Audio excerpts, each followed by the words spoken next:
Hey there, Scott here from SocialNRG Presents, and we'd like to thank you for joining us. Please like, share, and subscribe to support this and other great content. Our guest today is Jeff Neill, a singer, songwriter, arranger, and guitarist who's best known as the lead guitarist for the iconic Canadian rock band Streetheart. Jeff joined the band back in 1981, making an immediate impact on the recording and release of Streetheart's self-titled album. That album would go on to be the most successful in the band's catalog, with many of the songs Jeff wrote remaining the staples of classic rock radio. After the breakup of Streetheart in early 1984, Jeff worked as a session guitarist in Vancouver until the spring of 1986, when he was recruited to join up with the legendary Australian rocker Jimmy Barnes. For the next decade, Jeff wrote, recorded, and toured worldwide with Jimmy, selling over 3 million records during that time, earning gold, platinum, and multi-platinum albums in a number of countries internationally. Jeff has also played a significant number of shows throughout North America as the guest guitarist with Loverboy between 1995 and 2000. In late 2003, Jeff was invited to return to Streetheart, and he's been back with the band ever since. And today, Jeff joins us from his home for an intimate look back at his career and to bring us up to speed on what he's working on next. So sit back, relax, and get ready as SocialNRG now presents you with your Backstage Pass.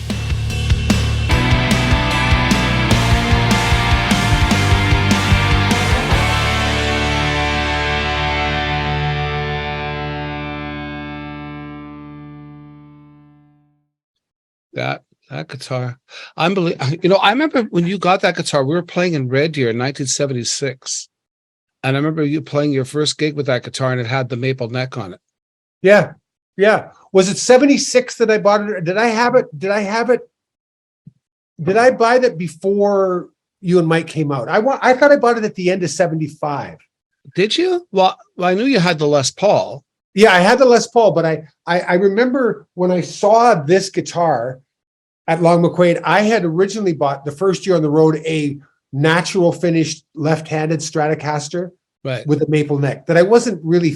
I went, yeah, it's left. It was my first left-handed guitar, but it wasn't particularly an exciting guitar. It had a big blocky neck, and it was kind of blind. I didn't like the natural finish. And I saw this. Remember, it was kind of off-white, kind of cream color. Yeah. Maple neck. Well, when it met its demise in Prince Albert, Saskatchewan. Oh God, so funny. That was just it's still such a great story. That what was that guy's name? Radar. What was the light man's name? There was a young kid that used to work there. His name was Brock. Remember, there was a kid, but the guy that did the lights, I want to say did he have sort of dark hair, glasses, mustache kind of guy? I thought it was like Radar, Quasar, one of those kind of names. He probably nicknamed himself, right? Yeah, exactly. It doesn't count when you nickname yourself. I'm the Duke. No, you're not.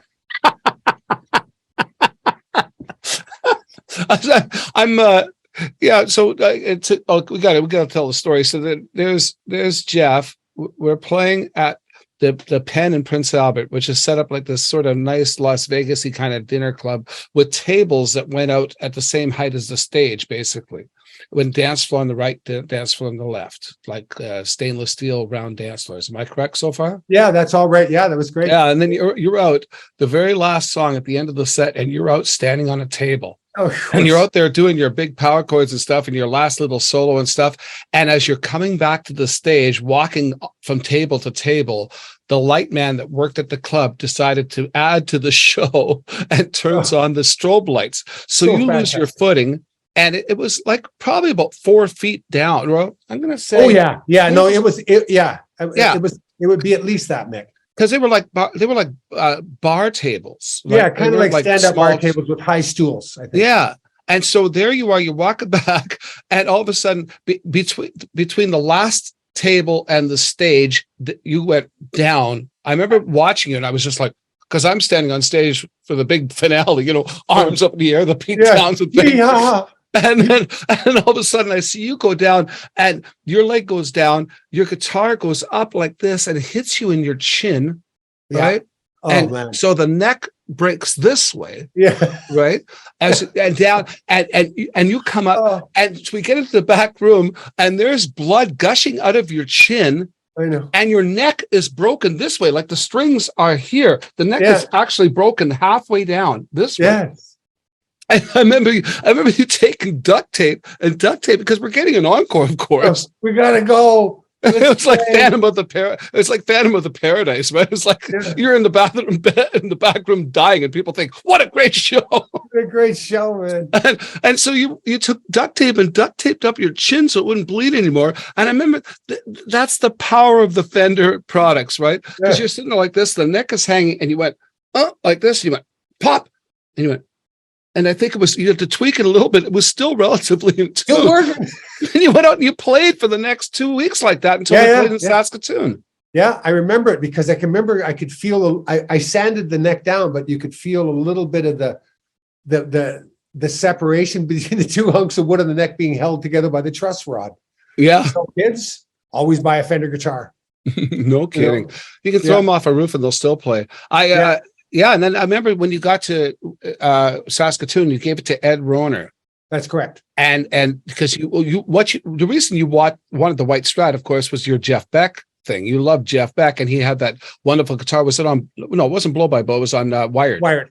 And he had the white Strat with the rosewood neck. Yeah, oh yeah. And of course, you couldn't find a white Strat with a rosewood neck in a left-handed model. Which one do you want? Had to get the bone. Yeah, you had the bone white with the maple neck. So So you bring it to Ed Rohner to say, okay, this neck is broken. Can you make me a new neck? And the first thing he did, he had that guitar for at least 3 months, right? Well, Mick, I think it was more like 6 months. Yeah, because he hung the body in his drying room for that whole time. Because I remember it coming back and it was like a third of the weight. Yeah, he said to me, this guitar is soaking wet. He says, I got to keep this guitar in a kiln for 6 months. And I'm like, oh, really? I just got it. Well, that's the whole thing. I remember the old adage was, oh, that guitar's got a heavy body. It must sustain. No, it's just full of water. Yeah. Because your guitar came back. And I remember we were getting into an elevator somewhere. And I remember you were just playing the guitar outside the elevator. And I was going, wow, that thing's really loud. It almost sounded like an acoustic guitar. And you said, ever since the body dried out, it sings like so well. Yeah. Yeah. Well, it's still the same hunk of wood. That's about the only thing that's left over from the original guitar is the wood. But Ed did a great job drying it out, and it's still used, and still the same neck that he built for that thing, Mick. And that's 78. Geez, that's might have been 77. Pardon me? It might have been 77 or 78. Well, it was in that neighborhood. Yeah, because I mean, maybe even before that, because it was pretty early on. We were playing at the A4 when you brought it in to him, so that had to be 77. Because before that, we played at the China Doll. Oh, right. Okay. All right. Of course. The China Doll. Yeah. God bless the China Doll. Yeah. Saskatoon, what a great scene, though, right? No kidding. Bands everywhere.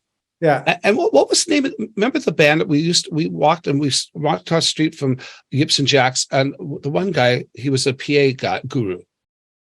Oh, Jerry Bowers. And his band was in there, and I remember they were doing some Steely Dan stuff and doing a bang-up job of it too. Yeah, going, wow. Yeah, I want to play in this rundown bar, but they were so great. They were playing at either Jack's or Yips, right? Those were the two bars across the street from the A4, and then the China Doll was a block away. So there were all these clubs you could run around to. But I remember that, and I want to say that Craig Khalil was playing drums in that band. Oh, I'm not sure. Just because Craig played in Wascana with Daryl Gutal and Ken City before Kenny joined the band, right? They were called Wascana, and George Martin was in that band, Bob Deitcher, right? And I think that's the band that Kenny joined up, and they became Kenny Shields and Witness that grew into Streetheart. Of course, that's another. And when that happened, I guess that's when Paul went and did the Great Canadian River Race. I think Paul and Matt were doing River Race around that time. I mean, we never got to see them. I mean, you know how it was for us. We were playing 6 nights a week, 52 weeks a year. We used to beg to try and get a holiday. We couldn't. Yeah. Well, the only reason we got to know Witness is because I remember, well, for one thing, you were semi-related to Bob Ego. I guess you kind of were. We were brothers. We both married sisters. Yeah. And then I remember we met them basically, if I'm not mistaken, the first time we met them was when they were over at the Besborough Hotel doing a sound check, and we spent the afternoon watching their sound check, and Guy Scott was doing their lights and sound, and we walked in going, wow, this sounds amazing. Yeah. You know? Yeah, Guy was doing quite a bang-up job. Band too, you know, the source coming from off that stage was pretty good. Oh, no kidding. That's I couldn't believe the discipline they played with, you know. Yeah. Very sophisticated players for the time. But I think that's kind of where they came from. I think that the longer that I know both Ken and Daryl, the more I appreciate just like the depth of their musical knowledge and what they've done. They both were in marching bands at a very early age and have very broad instrumental knowledge, of other instruments. And then Kenny comes in and he's this amazing frontman. It was a great combination, of talent and charm, and it was a perfect storm. Those guys. Yeah, no, they were I remember the first time. I think we went together with our girls at the time, and I think it was at Lucifer's in Calgary to see Streetheart play for the first time. I think. Right.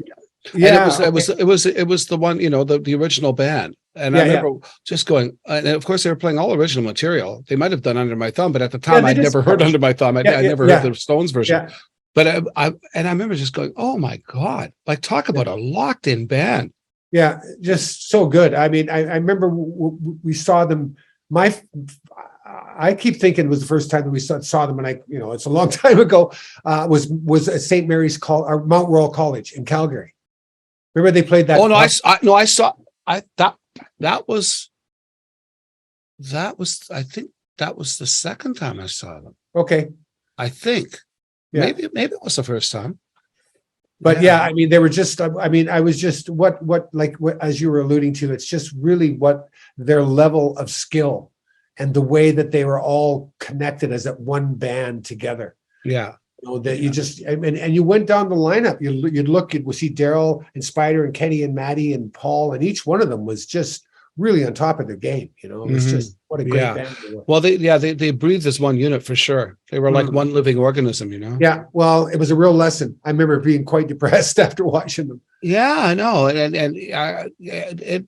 because I remember when you joined Streetheart. I mean, you were like, oh. Because to play with those guys with that kind of discipline, and because that's the way you feel too, your whole locked in thing, and the groove, and you're very groove oriented, I remember just thinking, oh wow, Jeff and Streetheart, that's going to be amazing, because it was like exactly what you needed, to satisfy that inside thing. Yeah, no, and Mick, it was at the time it was a pretty great thing, I mean.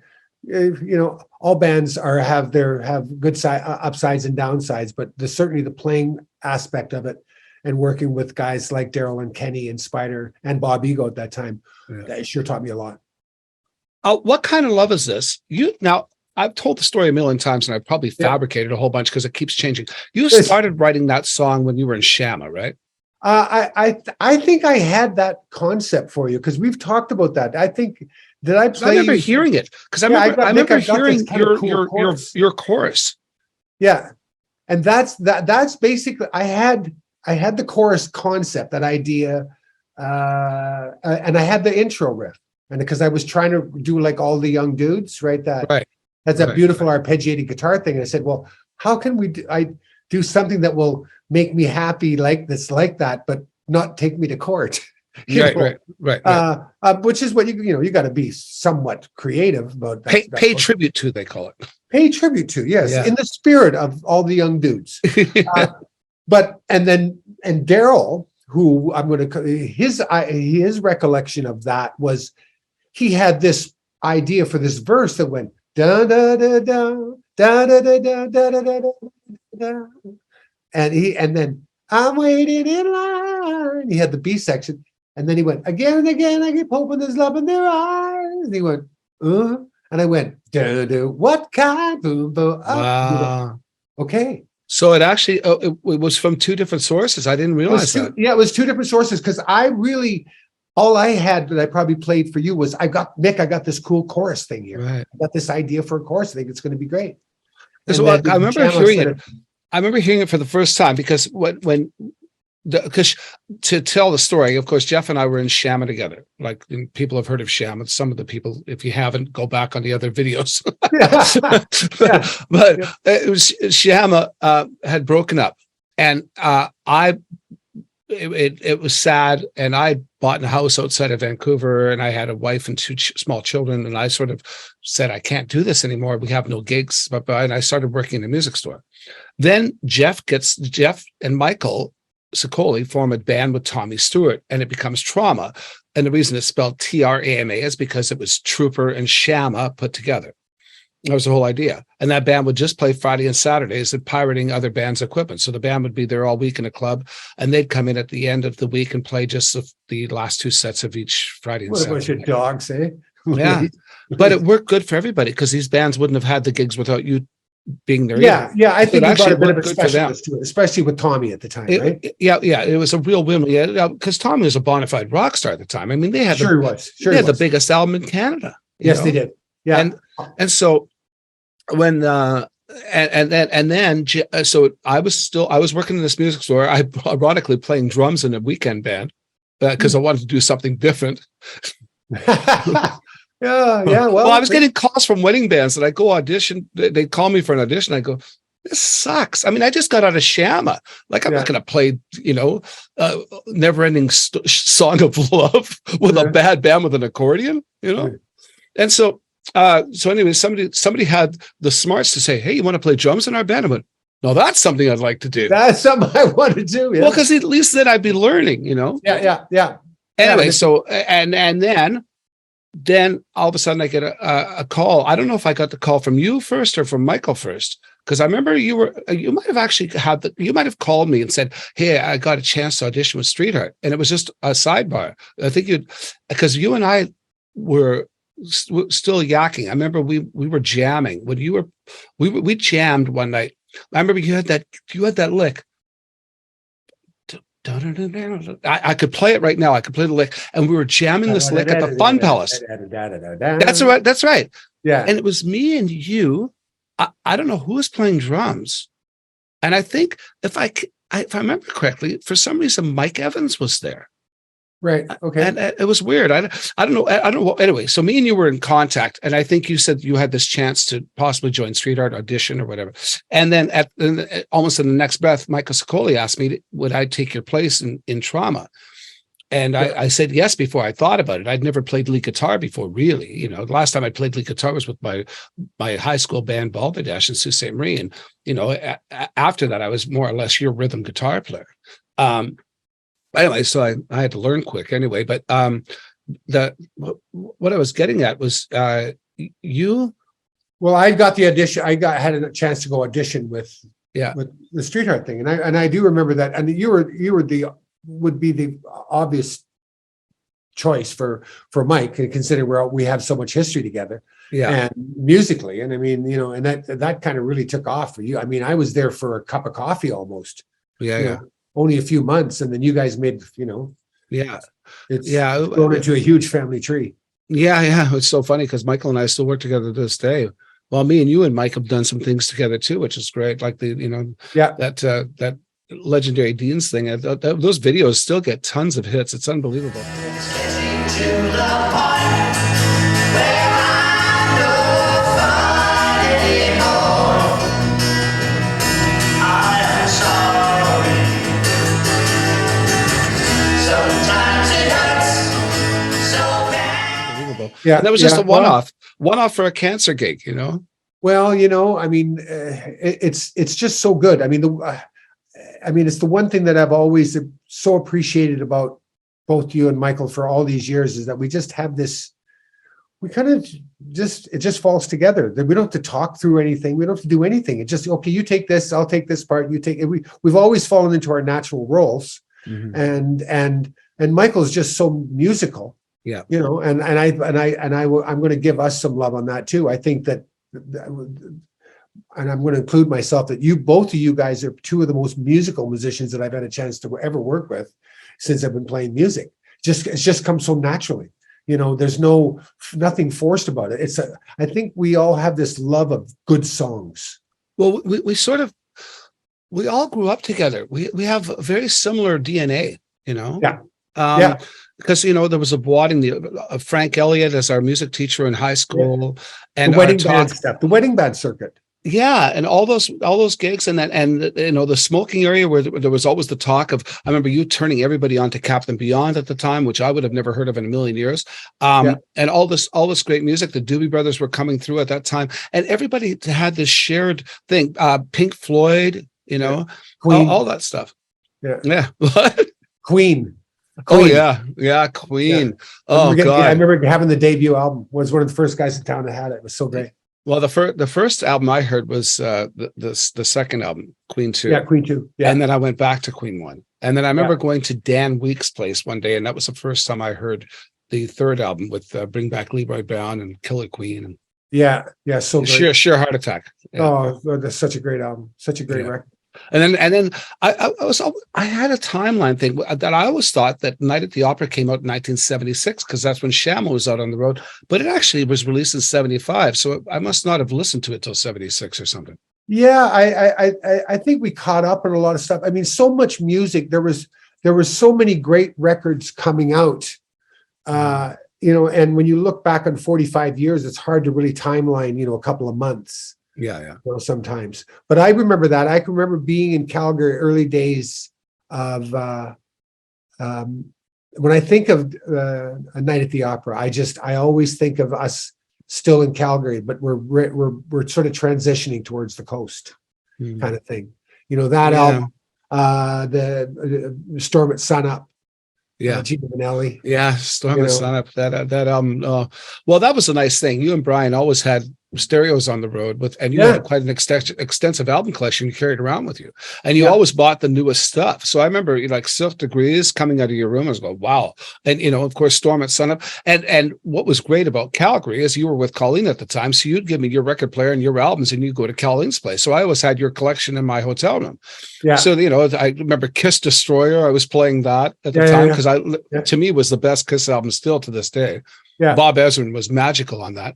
And then and Storm at Sunup, of course, Silk Degrees once again, all that stuff. Aerosmith records. Aerosmith, Toys in the Attic. I remember the very first 3 weeks of our band when it was still called Barney. We were playing in Nanaimo. And I remember almost every night you would give me like tutelage up in your room about teaching me how to be a rocker. God. Okay. You got to listen to this. And we'd listen to Toys in the Attic from front to back. And then you'd say, because I hated Kiss. I thought they were a joke. And you went, no, they're not a joke. And I'll tell you why they're not a joke. And you go through the whole thing. And then you play me songs. You just got me to appreciate stuff that I normally wouldn't have really listened to, and it became a great learning experience for me. It opened up my eyes for a lot of stuff. That was cool. You're a great mentor. Well, Mick and I'm just, I've had that hammered into me by friends and guys growing up too. I mean, I think it's just something we shared in that passion that we had at the time. And it was just such a profound time musically. And we were learning how to be professionals. Well, you had your friend, his nickname was Country. Yeah, Phil Pfeiffer, yeah. And he was kind of that for you too, right? Like he was a real hipster when it came to music, and he was the one that would sort of turn you on to that stuff. Yeah, he was. Phil was a couple of years older than me. He had a bit more money, so he could buy new records and stuff like that. And he had excellent taste in music. I mean, right. I think of some of the firsts that I listened to at Captain Beyond, Mott the Hoople, Supertramp. Jethro Tull I knew about, but he always got the latest releases, and he'd make me sit me down and say, listen to this. Yeah. So you passed it on to me, because that's sort of how you were with me. Yeah. Well, it was like, it was almost like, being a bit pushy, but it was like, it's expressing the passion for the quality of what it was. And, ultimately in the end, I mean, we grew up with the greatest music, such an incredible time period. Yeah, the experimentation of the 60s, the technology caught up with the experimentation in the 70s, so even the 70s had marvelous, incredible. Well, I mean, every decade has great music. Oh, yeah. I can't be too much my father, but no. The 60s, the 50s were great for what, and 60s were so experimental, but they didn't have the technology of all these things they were dreaming up. And then but in the 70s, all of a sudden, now there's multi-tracks. Now there's proper studio isolation. Now there's this. Now there's reverbs. Now there's echoes. Now all this stuff that they used to have to sort of invent on the fly, And they actually figured out, I think in the 70s, they realized that rock and roll was something that could be monetized. They figured out how to build systems, PA systems that could play. When the Beatles play Shea Stadium, somebody went, "Whoa, okay, there's some big money to be made here. Well, we need a PA system," because they had none of that, right? I never asked Mark Farner about the PA system that they use, because Grand Funk played in Shea Stadium. Yeah, and I think if I'm not mistaken, they might have outsold the Beatles, or sold it out quicker than the Beatles, because by then there was marketing. All that stuff was new. The Beatles broke all the records. Nobody was ready for it. When the Beatles came out, nobody was ready. But I think you're right about the Grand Funk, whether they might have sold out faster or more tickets. There's something in that. And I'm trying to think what that would have been, maybe 1971. I'm probably in that era, 72. I'm trying to think. It would have been after I'm Your Captain, I'm sure. So I'm thinking maybe 72, 70, somewhere in there. Well, their first album was called Grand Funk Railroad, and I missed that record. The first album that I actually heard by them was the red one. Oh. The one, that red album, Grand Funk. Is that the the one with Mean Mistreater on it and stuff? I'm trying to remember what the tracks were. Inside Looking Out. Inside Looking Out, yeah. Yeah. And I think the next album was Closer to Home, was I'm Your Captain. And I think that was about 1972. Okay. Because that was I think that album came out about the year that I moved. Our family moved back from Preston back up to the Sioux. Okay, so that's what I was going to get at. So you were born in the Sioux, right? Yes, I was. So and your older brother Kim was as well? Yes, Kim was born in the Sioux as well. But actually, all the kids. My sister Barb was born in the Sioux as well. Really? Yeah. Okay. So yeah, she was. Barb was 4 when we moved. I think. Okay, and then you moved down to Preston. Yes, which is now called Cambridge. And so it was basically Preston. There was 3 small towns. There was Preston, Galt, and Hesper. We were about maybe 5-10 miles from Kitchener-Waterloo. Okay. We were south of the 401 from Kitchener-Waterloo. And so I never asked you this. Like, your dad and mom never played instruments? Yeah, they did. Yeah, Dad was a trained piano player, like classically trained piano player. See, I never knew that. All the years I've known you, I've never known that. Here's an interesting thing about my dad. My dad could read music, fantastic. Put down a songbook, he'd start playing the songs. If you took the music away from him, he didn't know what to do. Right. He didn't have any real. He could sort of improvise, but he was a reader. Like he read it like a book, right? My mom played sort of cowboy guitar and showed me my first couple of chords. Here's a G chord. I'm left-handed. I'm learning them upside down on her right-handed guitar. So they were both musical. Mom used to sort of sing to us all the time, and Dad always had a nice record collection of classical records. And the 2 favorite records for me that Mom had were the Everly Brothers and Chubby Checker. Yeah. I love those 2 albums. Yeah, great. They were both greatest hits packages, and the Everly Brothers I just loved. I know that. I know that very best of the Everly Brothers. It's the 2 of them on the cover, sort of. Yeah. It's sort of back to back, if I remember correctly. No, they're facing each other. Yeah. Well, I had that album too, and there was a border at our house that had that album. And that was the first time I'd heard the Everly Brothers, and I was just blown away. Yeah, it was so exciting, right? Hearing those just those chord changes, the E to G to A. Yeah. It was like, wow, that's like really rocking stuff for me. Yeah, yeah. And so you started playing guitar at what age? I probably started picking it up around 5-6 years old, just kind of plunking on it, right? That was your mom's guitar? Yeah, Mom's guitar. Yeah. Okay. My dad had bought her a Hofner nylon string guitar through the collegiate, through the teacher's music program. Oh, okay. We had this Hofner nylon string guitar at home. Okay. And I sort of learned how to play chords on that guitar upside down. And I plunked on the piano because we had a piano there. And I took piano lessons for 1 year before we moved. So I think it was probably 9 years. It was just after, it was a couple years after the Beatles were out. And, we were playing I was trying to learn how to play guitar, but I was more interested in standing in front of the mirror with my cardboard guitar and pretending I was the Beatles. Right, I was still, 7 years old, kind of a kid. I took piano lessons for about a year. And I like my teacher. I hated the piano lessons because I'm going, I don't want to play these songs. Dun, dun, dun, dun, dun, dun, dun, dun, dun, dun. It's like, come on, I want to play She Loves You or something, right? Yeah. Now When that we was moved down to Southern Ontario, I never continued my lessons. That was, I found the guitar. so you guys lived in Manitou Park, am I correct? That's correct. Yeah. And so is that the house you were born in? Yeah, that's the house I was born in. Yeah, 62 Amy Street. Okay. Yeah, Okay, and cool. we were actually when I was born, Manitou Park was outside of the city limits, so it was a big deal when Manitou Park got amalgamated when the city expanded. Yeah, I seem to recall something like that because I remember I was born on Prentice Avenue in Sault Ste. Marie, and there was an area called Terrantoris. Yes. All these different sort of suburbs that were actually it seemed like they were their own entity. Sault Ste. Marie was just Sault Ste. Marie proper, almost downtown. Everything else was a like a territory, I guess. Yeah, I don't know if it wouldn't be a suburb, but I remember when we drive into town on Highway 17, going towards past the Caswell Hotel, Right. Then you see the sign, "Welcome to Sault Ste. Marie." The boundary was about there. Right. It's maybe a half a mile down Highway 17 when it turned into Trunk Road, probably. Yeah, because the highway turned into Trunk Road somewhere around Churchill Plaza. Right. Yeah. I don't know where the official. I wonder if the official might have been, right.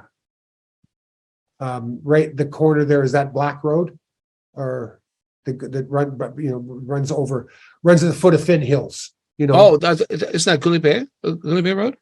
No, Or Garden River Road, or maybe Garden River Road. Yeah, because that's the one that goes up to Hiawatha Park and all that, right? Right. Yeah. It turns into Landslide Road and right. Yeah. You had to be from the Sioux, folks. Yeah, no kidding. No, that's great. Anyway, so you moved to Preston. Your dad obviously got transferred there as a teacher. Yes, he did. Yeah, I think he wanted a change. I think Southern Ontario was kind of happening at the time. This is 1966. So my dad's good friend Bill Lishman was down there, and there was lots going on in the art community that my dad was sort of gravitating towards more, I think. Let me interrupt for just a sec. Where was your dad Owen and your mom Barb? Where were they born? My dad was born in Thunder Bay when there was Port Arthur and Fort William. He was born in Port Arthur. Okay.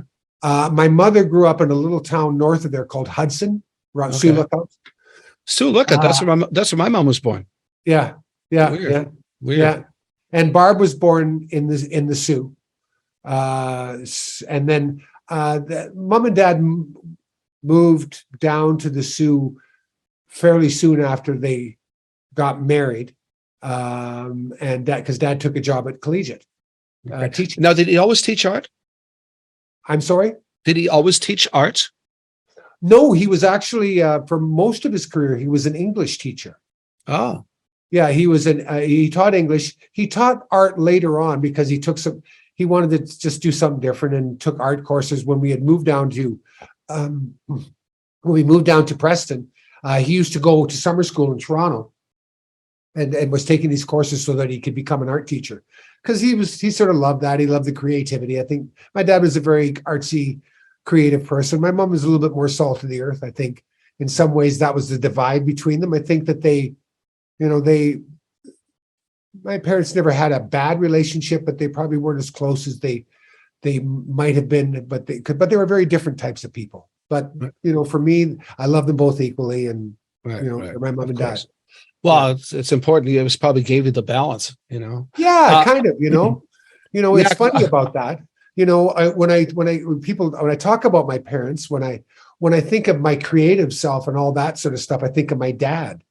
Whenever I'm in trouble and I need to think about a way, how am I going to get out of this? I think of my mom. My mom's a survivor. My dad was the arty, language, artistic person. My mom was a real hands-on kind of survivor. you know, and I think that having that and the mix coming, you know, typically, you know, it's the dad that's going, come on, you got to learn these skills. You got to do this, kid. You got to do this stuff. It was kind of a bit different in our house. I got that from my mom. Come on, kiddo. You know, I'm going to teach you how to do this. You know, I'm going to teach you how to do this right. You know, you want to learn it. You want to have one clean clothes. I'm going to show you how to wash your clothes.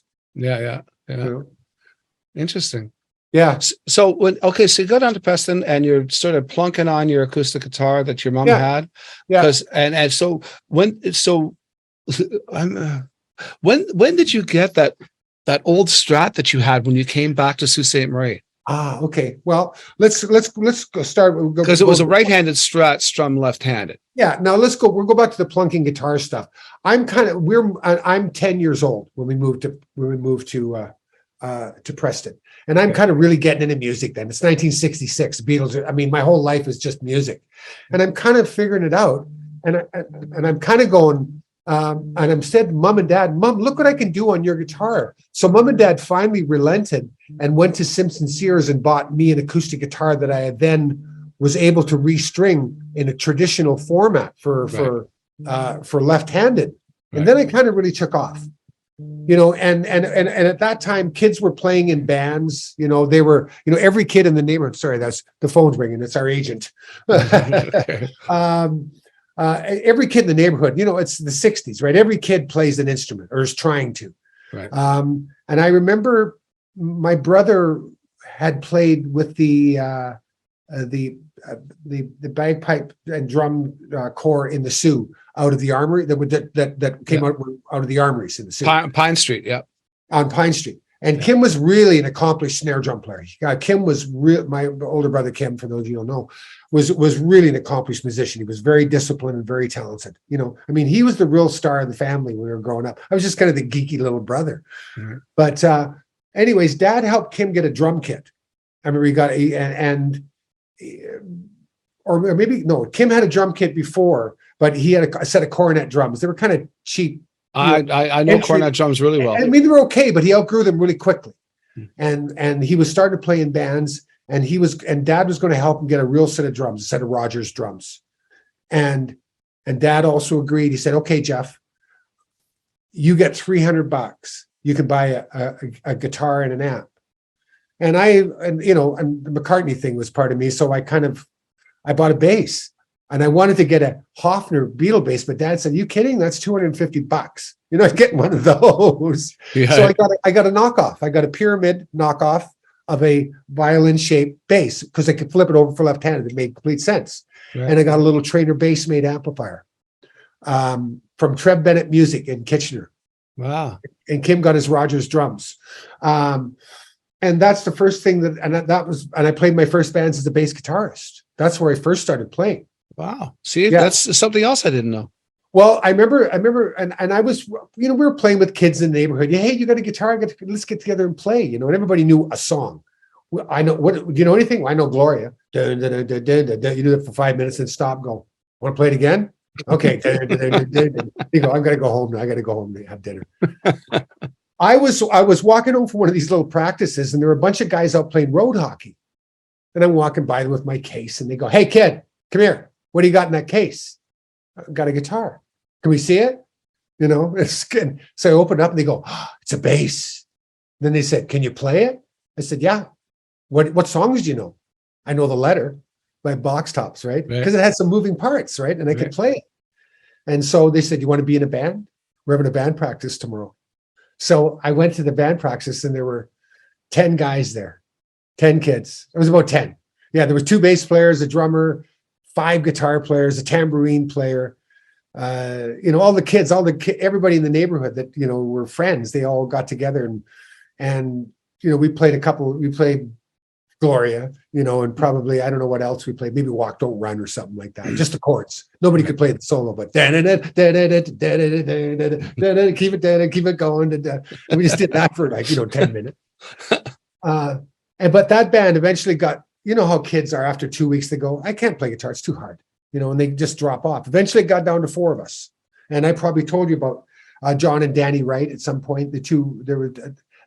John played guitar and Danny played drums.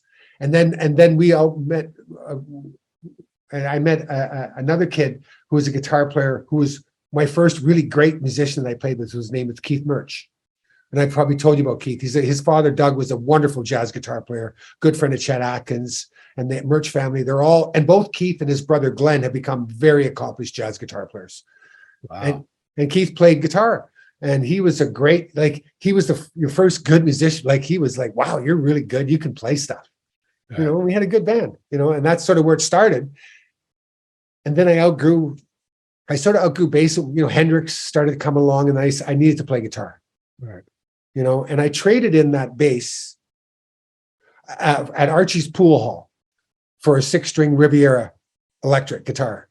And then went home and told mom and dad, hey, mom, I just traded my bass for a guitar. And they went, that's great, Jeff. You're late for dinner. What are you going to do with that thing? So I learned how to play on that. And getting to the Strat, we're getting to the Stratocaster here now. That's okay. I had been racing motocross at that time for the last couple of years with my dad because I was pretty keen on bikes, but had a really bad accident practicing, busted up my ankle and was on crutches for months. Had one of the kids in the neighborhood, because I used to take my bike out in the lawn and wash it and stuff every day and clean it and polish it and just look at it and go, oh man, can't ride this anymore. Not at least for a couple of months. He said, hey, you want to sell it? I went, maybe. Dad, can I sell my motorcycle? Oh God. Oh yeah, if you want to. I want to buy, and so I sold it for $300. Went back to Trev Bennett Music, and I went there with Kim, my brother Kim, and my dad, and I was initially looking at an SG because it was two horns, the same price, and I was going, oh yeah, okay, it's got the cutaway, it's kind of like, you know, Terry Kath kind of thing, and then Kim, my brother, said, no, you want that Stratocaster up there. Well, that's the guitar you should be playing, like Hendrix. Come on, what are you thinking? No SG for you, it's a Stratocaster. So I bought that Stratocaster for $300. I think it was 1957 L series Stratocaster. Now, what was the finish on it? Because when I saw it, was what you'd sanded it all off. Well, being a dumb kid, it was a 3-color sort of sunburst kind of finish. Okay. It had been redone. It wasn't really, you know, it was missing it had been refinished completely.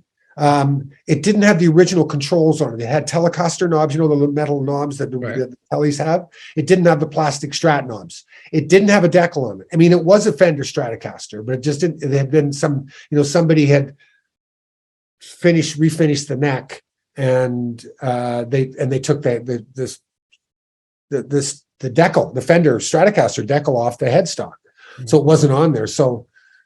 You know, but it was still, it had been brand new finish, but I had started just hacking away at it as a kid I'd been chopping away. And then one day I decided to sand it down because a lot of guitar players were playing with the natural finish guitar. It was kind of the thing at the time.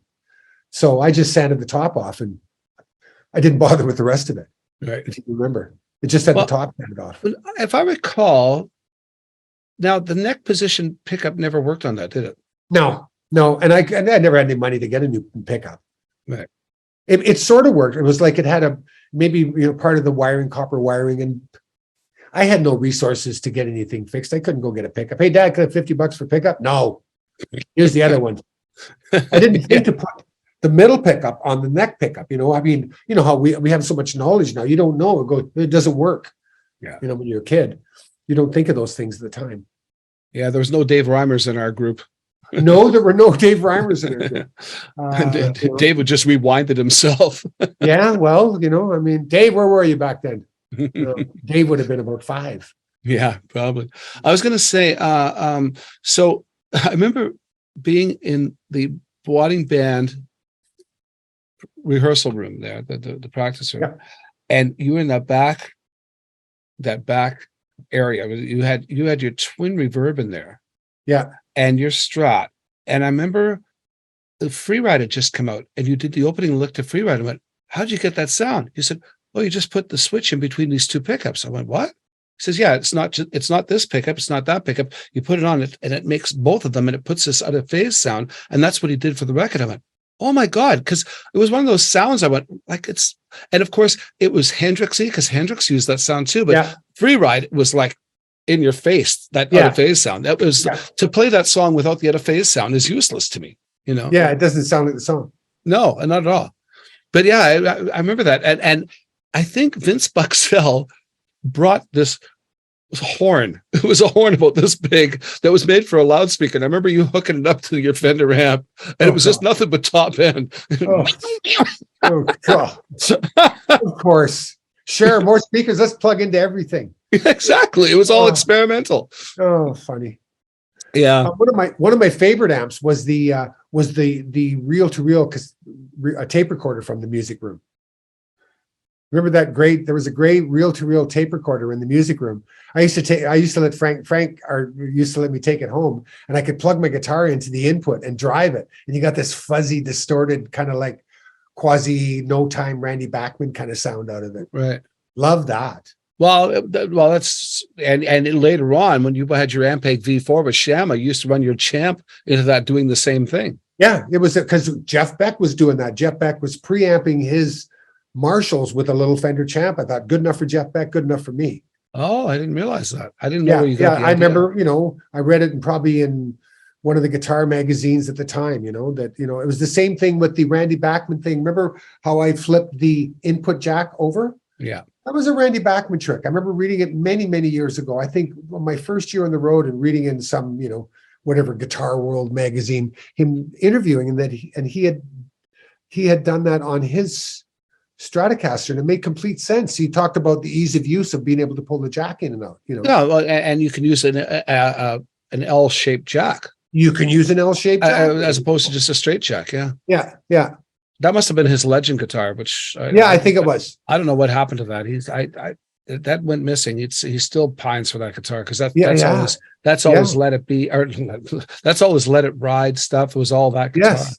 Yeah. No, and I mean, I can still see it vaguely. I mean, it's had a whole bunch of different types of pickups and stuff in it, didn't it? I'm not. And it had I think the headstock got broken. Yeah, and the headstock was like a spear. Yeah. Yeah. Because I think it got broken off in the round edges of the Fender headstock, and he just quickly stuck the E string underneath. Because I think it had 5 tuning pegs across the top and 1 at the bottom. Oh, really? Oh, yeah. I don't remember that part. Interesting. I think that's right. I think that was a last minute quick fix to get it ready for the show. Oh, wow. Because the headstock broke up and it broke the hole where that high E tuner would have gone, right? Yeah, interesting. So they just put it at the bottom of the headstock, what was left of it. So I remember, when you came to the Sioux, because I mean, there was all us guitar players that were hanging out and wadding, and we all felt we were kind of good and stuff. And then all of a sudden, you came in. You came in about what, grade 11? Grade 11, yeah. Yeah, and I remember you coming in, and all of a sudden it was like, oh, there's a new guy, Jeff Neill. Yeah, he's supposed to be a good guitar player, and everybody heard you play, and it's like you could just see everybody putting their guitars back in their cases. It's like you raised the bar so much at Boating. It was like, holy smokes! I mean, I became an instant fan, but it's like I was incredibly humbled by you because you had whatever it was you learned down in South Ontario was not what was happening in Sault Ste. Marie that I remember. You came back with all this. For one thing, you used I remember you used to use a steel finger. They used to use 2 of them actually. Yeah. So you used to do these little triple things, like almost pseudo Dominic Triano kind of little things. And it was like this. You had a whole new way of approaching the guitar, and when you played songs, you played them like the record. I remember you doing Hocus Pocus by Focus in that same band room, and I'm going, holy crap. It blew my mind. Well, I mean, there were, I was lucky to have, I mean, but you know this, Mick, because you have older brothers who are musicians, having an older brother as a musician and his friends. And we got to go to the practices all the time. So we were always seeing guys who were better than us. We were always learning, how it is, you go and watch the way a guy played a song. I remember seeing a guitar player who could play Funk 49 the right way. And I went, that's it. That's what it is. Because I was trying to figure it out, what it was. And then once you figure it out, it's dead easy. But if you don't know it, and once you, and that was always going to high school dances was to learn. For me, I spent my whole time standing at the front of the stage and basically in front of every guitar player going, okay, here's that song. Oh, that's how he does it. Okay, he's not doing it right. That's not right. Which is why I still can't dance to this day. And I'm petrified on the dance floor because every dance I went to was to watch the band or I was in the band. Yeah, well, Mickey, I think that's a musician's thing. You know, it's like when I go to a show, I'm not the guy jumping up and down screaming. I'm sitting there really quietly watching. Like if I was the whole audience, you'd think you were going over terribly. Yeah. Because, you know, a song finishes and I just sort of nod my head and go, wow, that was amazing. I don't go, what? You know, I want that when I'm playing, but I don't react that way. But I'm listening and studying. And I think that you and I and all of everyone that we grew up with was the same way. We wanted to learn. Yeah. You know, and that's it. And that's why we are good dancers, you know? Yeah. So anyway, I want to get moving on this. So you get to Wadding. Yeah. Did you play with Brian Armstrong right away? Like when you had a band with Brian called Bedweird Tucket. Yeah. And who was in that band? Greco? No. There was myself, Brian Armstrong, Bob Shalhoub, right. Ed Erickson. But before Ed Erickson came in, it was Dave Greco and Chico Borelli. Okay. And then when Dave quit or whatever, like there was a mutual agreement to part ways. Ed Erickson came in and played keyboards. Okay. Organ, basically, he had organ. You know, keyboard players only had a keyboard. There were not many Rick Wakemans going on out there. Yeah, Farfisa. But yeah, I met Brian the summer of 1972 is when we moved back up to the studio. I didn't really know anybody, right? I just basically spent the whole summer listening to Fragile, Close to the Edge. So how did you meet Brian? Well, there was this little music festival outside of town at Buttermilk Hill. Okay. I had met a couple of guys. I'd met a few guys that summer. I had been introduced by a guy from Wadding who I met down at, what was the pool hall beside Mulios there? There was a pool. Gosh, I would never remember that. It wasn't an old school dark pool hall. It was more like a teenager's hangout pool hall. Right. And I met a fellow named Ronnie Garchor there, who was and he came up to talk to me because I was real tall, and he went to Boading. He said, you should go to Boading, you know, play for the basketball team. They got a good music program up there. And he introduced me to a drummer named Greg Pilo. Oh yeah. Greg Pilo, I met another guy named Russell Foreman, and I these were older guys. They were a little bit older than me. They, you know, I'm still in high school. I'm still 16. They're more like 18, 19 out of school. And good musicians. And I jammed with them a few times, but it was just, you know, we just jammed a few times. There was nothing really came of it. And I went to see this music festival that at Buttermilk Hill, a little local festival, and those guys played up there as well. But there was this other band.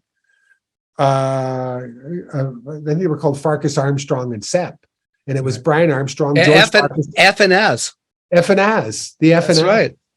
And it was George Farkas on bass, Jan Sepp on guitar, and Brian Armstrong on drums. And they came on and played. They opened up with "Walk Away" by James Gang, which was really cool. I went, wow, cool. And they played a bunch of grand funk tunes. And and compared to the other previous bands, I went, okay, these guys are a real rock band. You know, Brian was, you know, he was. Brian was great. Brian was just absolutely amazing. You know, he was a handsome blonde, long blonde hair. You know, confident as all get out. Yeah. You know, and really great musician. I thought, I want to be in a band with this guy. You know, this guy, and you know, he introduced himself to me, and he was just, you know, I mean, Brian is just like, he is, you know, there's a reason why he's been so successful in his life. You know, he's just wired that way. He's wired for success. Yeah. You know, and so I met Brian that summer. We started sort of jamming, just the two of us, basically, you know, and then we sort of formed the Bedweird Tucket thing, kind of grew out of that. And then those guys kind of became the genesis of the Barney band that went on the road with Brock Gillis and Art Rebick. Brian told me at one time that he actually phoned your dad to convince him to co-sign a loan for you to buy that Fender Twin. Yes, he did. Yeah. Well, that was Brian was a salesman from day one. Oh, yeah, he was. Just do her. Just do it, man. Just do her. Yeah. No, Brian was, you know, he was very convincing. I remember my dad going, yeah, Dad, he agreed. He said, okay, you know, kid, you know, I think he liked his moxie, right? Yeah. And in some ways, Dad was always a real champion of what I did. Yeah. He loved what I did. Yeah. He wanted to be up there on the stage too. Well, of course. Well, and getting back to Brian for just a brief bit, I remember how he bought his drums. As he would go out and he'd buy a set of drums from some junker that people are throwing out, buy them for $25, take them all apart, polish them up, make them look like something, and sell them for $50. And then out of that, he'd buy 2 other sets of drums for $25, and then sell those for $100. And he kept doing that until he could afford that black set of Ludwig drums that he ordered through Frank Elliott at the school. Yeah. Yeah. And like it was one of those guys that just wasn't going to be held back no matter what, because he didn't have a family of means whatsoever. His dad had died at 10 years old. They were probably living on the equivalent of food stamps most of their lives, Yeah. Yeah.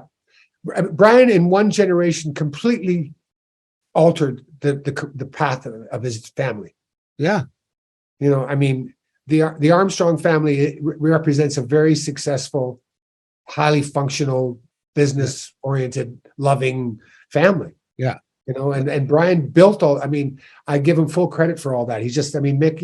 We're, I don't know whether I've met a finer person than Brian Armstrong in my life. Yeah, me too. 1,000%. I once again bringing up our first gig in Port Alberni as Shama, but it was called Barney. I remember the very first day checking into the Barclay Hotel, and I knocked on Brian's door or something for some reason, and I walk in and he's reading How to Win Friends and Influence People. Mm-hmm. Because he was reading self-help books at such a young age. Yeah. And he was applying them. He wasn't just reading them. Yeah. Oh no. He was building his business model. Yeah. He really was. And at 20 years old, as a leader of the band, a phone would ring first thing in the morning. Like he's sound asleep, 8 o'clock, before it's even finished the ring. It's like, hi there. Immediately awake, immediately onto from deep sleep to hi there, how do you do that? Well, I think I think that he had a unrelenting desire to achieve success and achieve all the things that some things that he missed out when he was younger. Mm-hmm. I don't think he did that in a dark way. I think he did it in a very positive, joyful way. Brian, he's so upbeat, right? Yeah. I'm just thinking, I'm going, what are you reading that for? I'm thinking, okay, I'm here to play music. I got some talent. I'm a good guy. It's all going to work out. Well, I remember when we were courting, getting Bruce Allen as our manager, and Brian went out and bought the BTO book so that he could read the BTO story to figure out how are we going to be able to approach Bruce Allen. And so he lent me the book, and I read it as well. And he says, you should read this because we're going to get Bruce Allen as our manager. Now we're playing Regina. Bruce Allen could have been on the other side of the world. And he was, he just finished managing the most successful group in the world, BTO at the time. And the chances of us having him as a manager, it was almost a pipe dream at that point, but he was convinced that we were going to get Bruce Allen, and we ended up getting him. But that's the thing. He was buying a book, anything to figure out, what's inroads to get Bruce Allen, Well, Brian was into positive thinking, at that time. he was always, that whole just do it. Right? Yeah. Exactly. It's a philosophy that my dad, Dad talked about that, and I didn't realize he used to have this little button that just said, do it. All the time. And he'd tell it to his students. They'd go, Mr. Neill, what should I pay? Well, I don't know. Just do something. Just start. Just start. It's like, it's the whole writing thing. If you're a writer, whether you're writing a book, whether you're writing a song, the hardest part of writing is sitting down. Yeah. Just sitting down and starting. Yeah. This gets easier from there. It's really the hardest part is to start because it's so daunting. But Brian is one of those guys that wasn't afraid to start. Yeah. And he's still learning all the time. We talk to him all the time. Yeah. He'll never stop learning, and Brian will continue to self-improve for his entire life. So Brian was a year ahead of you in Wadding, right? That's correct. Yeah. And so he was leaving to go on the road. Now you said Bedweer Tuckett sort of morphed into what became Barney, which became the first touring band that Brian left Sault Ste. Marie with. And in that band, once again, Chico was in there, Chico Borelli. Yeah, Chico Borelli was the lead vocalist. And Bob Schuller was in that band, and Brian, of course. Yeah. Who else? Art Rebick on guitar. Art Rebick. Was it? Brock Gillis on keyboards. And Brock Gillis. So that was the 5-piece band that went to Toronto to seek their fortune and fame. And I remember Brian telling me stories of when they went down there, they would, they'd have a contract to play a club for like $400 for the whole week for them. And then at the end of the week, the guy would come up with $200. Yeah. Go, well, no, our contract's for 500, or 400, whatever. And so well, take it or leave it. I got a million musicians down here that'll play for less than this. Yeah. So they were starving until Bill Cunningham came along, Yeah, and saw these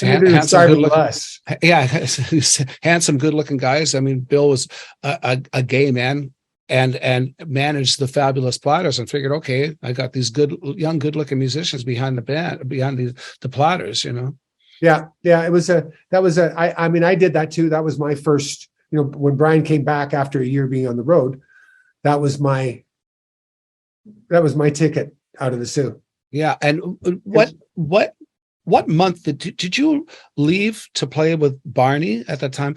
And Brian in September, or did you? Yeah, I would say, I thought it might've been October, but it was really early in the fall. Okay. So before the snow hit. Now, was it the next spring where you came back and asked Michael and I to join? Was it that quick? Yeah, it would be that quick, because I think once I got out on the road with those guys, I could see, I went, this band needs to be better. I mean, there were a lot of things. I mean, it gave me an opportunity to get out there and get some professional chops, but it wasn't really the type of band that I saw for myself. I wanted to be in a rock band. I wanted to be in a rock band. I mean, that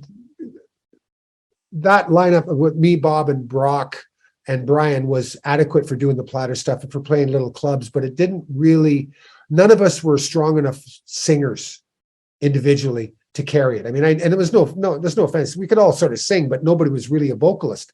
And at that time, I was so aware of what a great singer you and Michael Sicoli, what great singers both of you are, great musicians. I mean, I was fully aware of both of your talents, and I'm kind of going, these are the guys that I want to have play music with, because I just felt that you guys were, I had never worked with better players than you guys, just naturally. You knew every song, you sang it in tune, you sang the right parts, you played the right chords. I went, these guys are just cut from the same cloth that I am. Mm-hmm. It was just, I couldn't wait. So I think it was probably, I was already formulating a plan. I was into Brian's ear real quickly about that. Brian, we need to change this up. This is I know you had to change Brian's mind about me, because Brian sort of thought that I might be a bit geeky. No, I mean, you were just kind of all, I mean, you come to each one of us at any time in our lives, we're kind of geeky and dorky. Yeah. I mean, I spent for ages from about 10, 11, 12 getting beat up every day. That's where I kind of learned how to play music. That's why some people say, why are you so angry when you play music all the time? I said, I'm not. It's just my catharsis. That's how I get back at the bullies. Right, right. So, I mean, I think Brian, I mean, once I got to hear you sing and play, I just went, what? Like that was me, you and Dan Weeks at Macaulay's. Yeah. And it was so, and you were the star of the show that night, because without you, we wouldn't have got through it. But you had such a wonderful voice. I mean, just the tone, like immediately I thought you had it. You reminded me of, I'm always connecting with, but it reminded me of that tone that Mark Farner had. You had this nice kind of soprano male voice, but with body to it, but with range that not many guys had. I mean, we knew about Mike. I mean, Mike was just brilliant, and just could do anything, But I mean, by the time I went out on the road, I was fully aware of what you guys were capable of doing. And I said, I think we can put together something that's really going to knock people, that's really, really going to knock people out. Well, what was really gracious too is I remember when we had those first 3 weeks, like we practiced for 4 or 5 days in Sean's basement, Brian's brother-in-law. And then we went to Nanaimo or Port Alberni and played for 3 weeks. And then our first gig back was in Red Deer at the Park Hotel in Red Deer. And I remember Bob Shalou from Barney coming out to see us. And he was so gracious, and he was going, man, you guys are so good. You'd think he'd be like, he had every right to be critical and mean. And he was so supportive and sweet and kind and generous with his compliments, you know. But Bob was a lovely guy that way. I think he really enjoyed his little couple of years out the road having fun, but I don't think he ever like saw a career for himself. Like we talk and he'd always go, you know, Jeff, you got it. You got to go. I'm just here to have fun as long as I can. You know, I mean, and I always thought Bob, you know, he was a good player in many ways, you know, like he was a good musician. We played for a number of years. He played bass and, you know, he was enthusiastic and he was into it, but I think his heart probably lay in other things. You know, he wasn't like, I saw myself as a lifetime musician. I don't think he ever saw himself that way. I think he enjoyed the couple of years of doing it. Then I think he was done. I think he was fine with it. So I think by the time he saw us playing together, I think he was in a good place. Right. Yeah. Right. Bidwell Tuckett became Barney. Barney goes out. Okay, so there's the timeline. So now, January 2nd, because when you asked me and Michael to join the band, that was spring break of 75. Yeah, that's and right. I was still in high school. I didn't have my grade 10 yet because I was the world's worst student. And I didn't care about school at all. I cared about, I would go to my music classes and skip out and go down to Carousel Music and jam with the musicians coming through town. Yeah, that was my schooling. I didn't go to class. I just didn't. And so when I asked Dad, I said, you know, I've got this opportunity to play with the best musicians I've ever met in my life. Like I was still vibrating that you would ask me to join a band with you because I was so humbled by you. Like, I mean, I couldn't believe that you wanted me to be in a band with you. And of course, I love Brian too. And Brian was much the same way in my eyes. Yeah. And so then my dad thought about it for a few days and came back and said, I think I'd be making a mistake if I didn't say yes. Yeah. And thank God he did. But anyway, so I remember getting a job with Tom Wall's dad at Supiano to save up money to buy my plane ticket and get some decent gear, and shipped it out before Christmas of 75. And January 2nd, Michael and I landed in Vancouver. And there began the Odyssey, you know. It's incredible. It's incredible that it stuck together. You and I and Brian. I'd never played with Brian. I'd never played with you, except for one night with Dan Weeks that time. And you and Mike had played some gigs together, I think. You'd done some stuff. Yeah, we played. And of course, Michael and I played together. Yeah. What was that? We played, Mike and I played a couple of gigs with St. Blues, which was Carmen and Chuck Gassy, Tom Walls, Randy Little, George Hill, the horn band. Wow. Yeah, I never saw that band. Oh, so great. So great. You know, again, you know, Sault Ste. Marie, so many great musicians out of that city. Yeah. You know, but it was that, you know, we had places to cut our teeth and play all the time. We were lucky that way. There was the Elks Hall. There was all the Italian halls to play at. Yeah, all that wedding band stuff was a real good learning curve for all of us, you know? Yeah.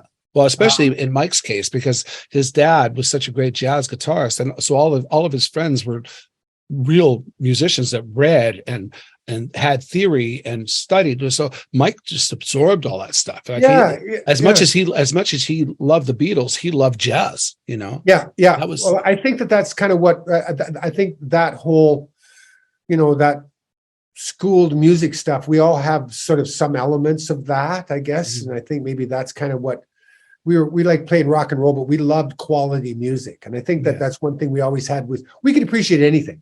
Right. As musicians, you know, whether it was just pure harmonies, whether it was, you know, from the 30s, 40s, you know, hard rock, Zeppelin, you know, there was very little that I think that probably we may not be our favorite music, but we could appreciate what it was. Yeah, exactly. I think it had a lot to do with that. So, okay, I'm going to have to skip. We might as well skip through the Shamma stuff. I don't think we need to talk too much about that. But when Shamma splits up, and you, like I alluded to before, so you and Mike have nothing to do. Brian Wadsworth, I think, the agent who's now married to Darby Mills from the Headpins, you were roommates with him at the time, were you not?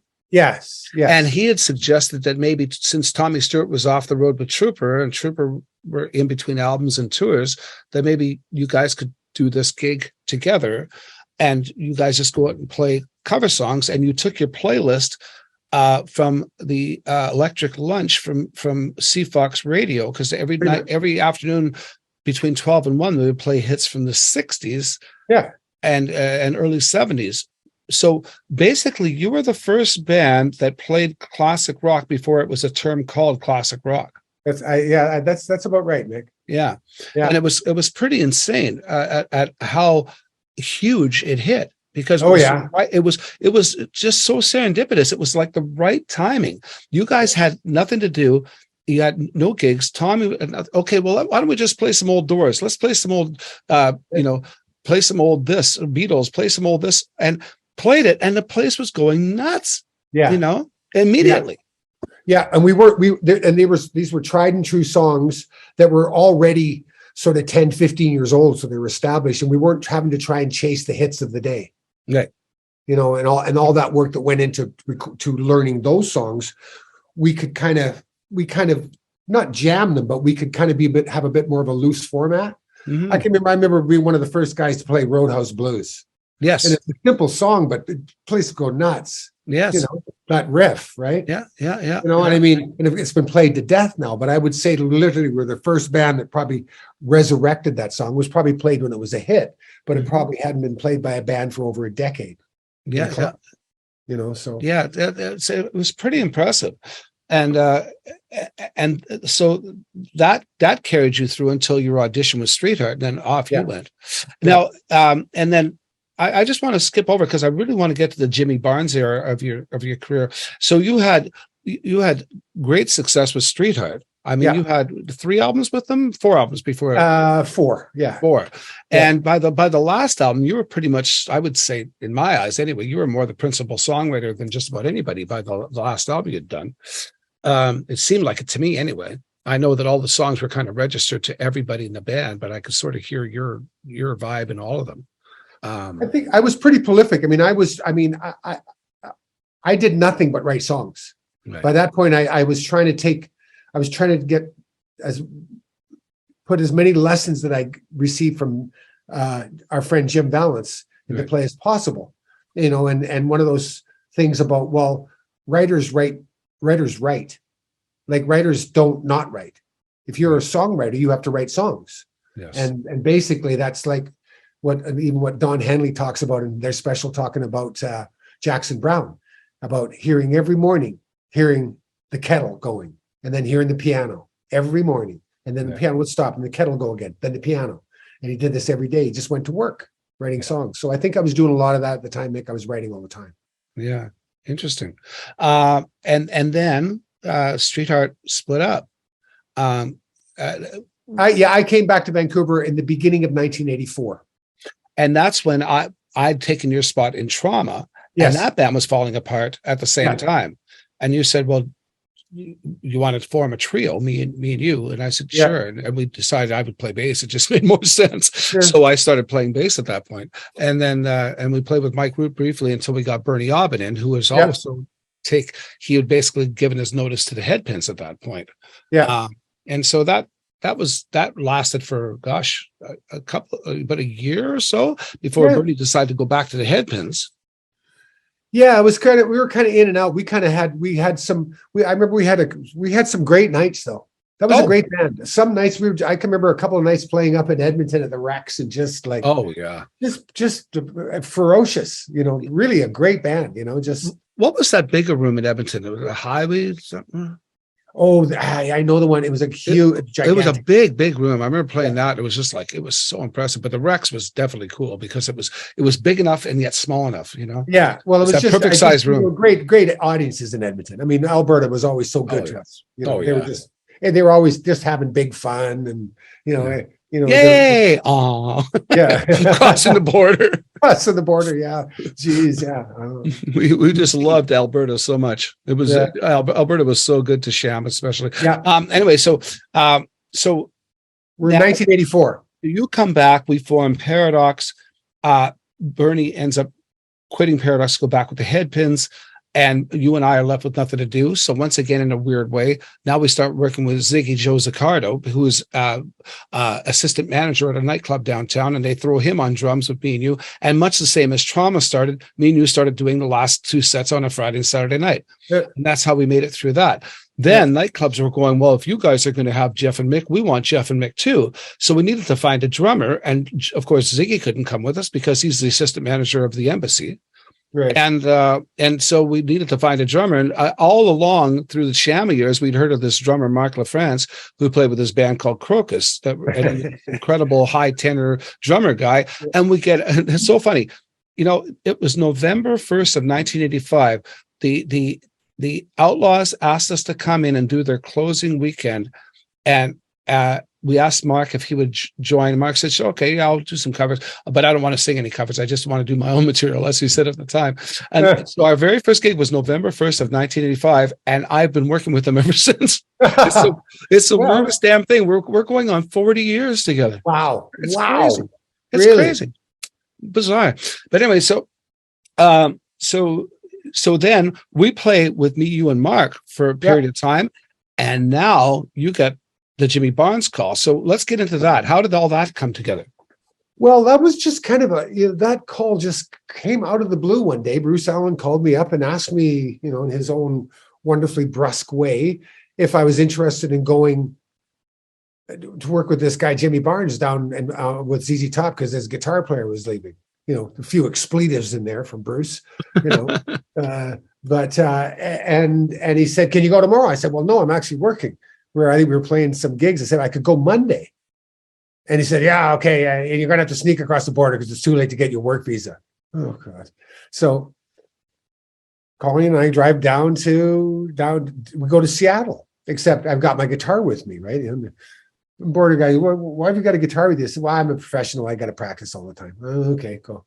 So we basically got across the border, went straight to the airport, and I got on the plane and flew to, I can never remember, we either flew to Kansas City and I saw them play, and the next night we were in St. Louis, or it's the other way around.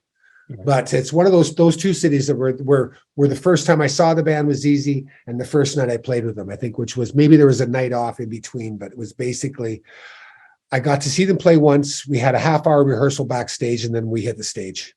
Yeah. And Jimmy Barnes, now there's an absolute shame that North America has never realized how incredible he is.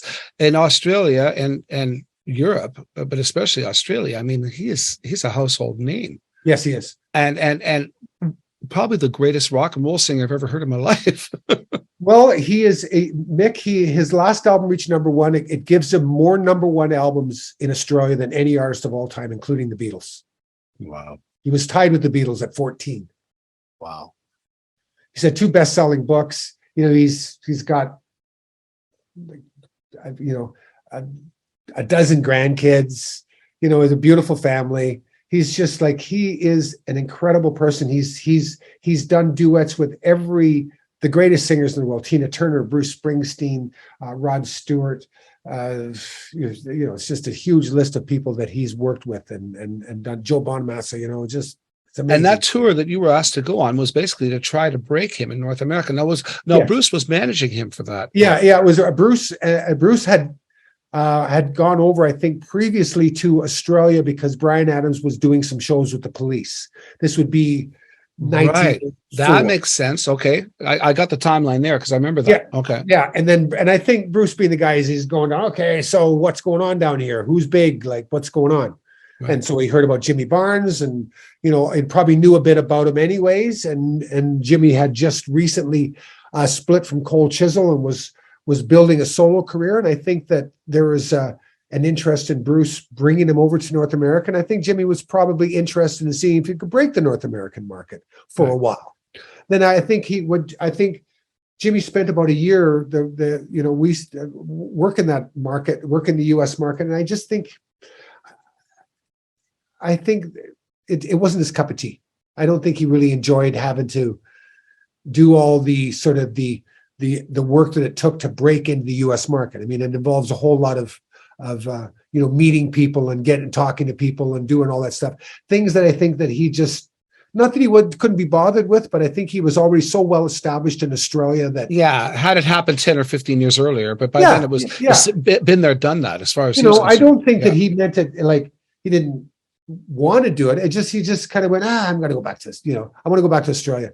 I think after touring with ZZ for 3 months, and they had toured longer actually, so probably about 5 months for them, I mean, basically we go up and play for 25 minutes and get booed, for 25 minutes, and Well, they were the biggest band in America at the time.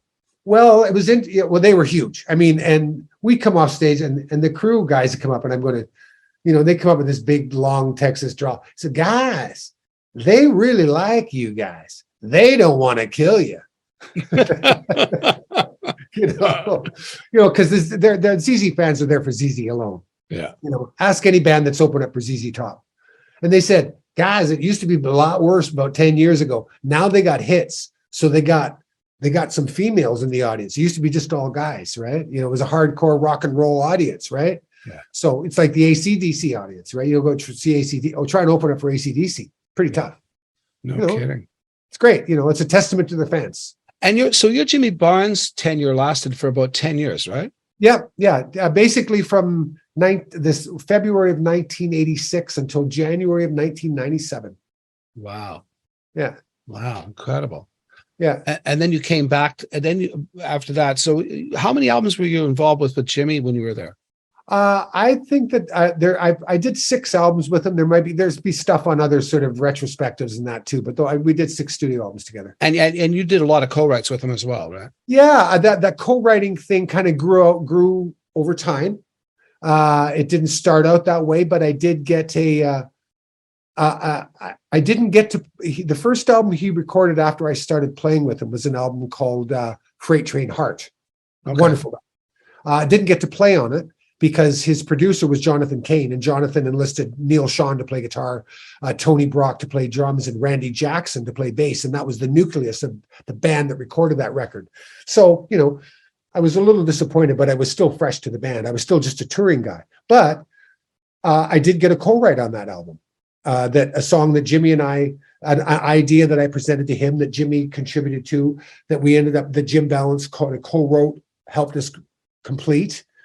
And Jonathan Cain also got a little bit of that song. So I did have I can say I have a co-write with Jonathan Cain and Jim Balance and Jimmy Barnes on that album, which is kind of cool. Great. But I continued the longer that I spent with Jimmy, we developed a good working relationship together, especially when I moved down there and was down there all the time.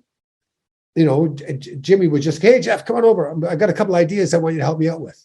Right. And that's how it worked. Well, the intensity, I mean, you were always such an intense performer. You still are to this day. You were always an intense performer. You like to put on a show and play with incredible finesse all at the same time. I still remember you doing My Old School with Shamma, doing all those licks, those Skunk Baxter licks and stuff like that, while jumping in the air and falling in splits, like full splits while you're doing it. Like, not only were you playing the most incredible guitar parts, and people are going, he's also doing gymnastics, Incredible. But the only reason I say that is because Jimmy is such an incredibly intense performer. So yes, I sort of picture you guys. I never saw you guys live, but I sort of picture you guys as like these 2 energy balls on stage with the band in the background, just going, okay, let's hold it together. These guys are going nuts, That's kind of what it was. That's kind of what it was. I mean, I was, I think it took some time, but I think Jimmy realized I was a good foil for him, not dissimilar to the way, not that I would compare myself to these great men, but the way Keith Richards is for Mick Jagger, the way Jimmy Page was for Robert Plant, the way Joe Perry is for Steven Tyler, that kind of classic guitar player, some guy to lean on. And Jimmy liked it because he said, hey, you're a big bastard. You're hard to knock down,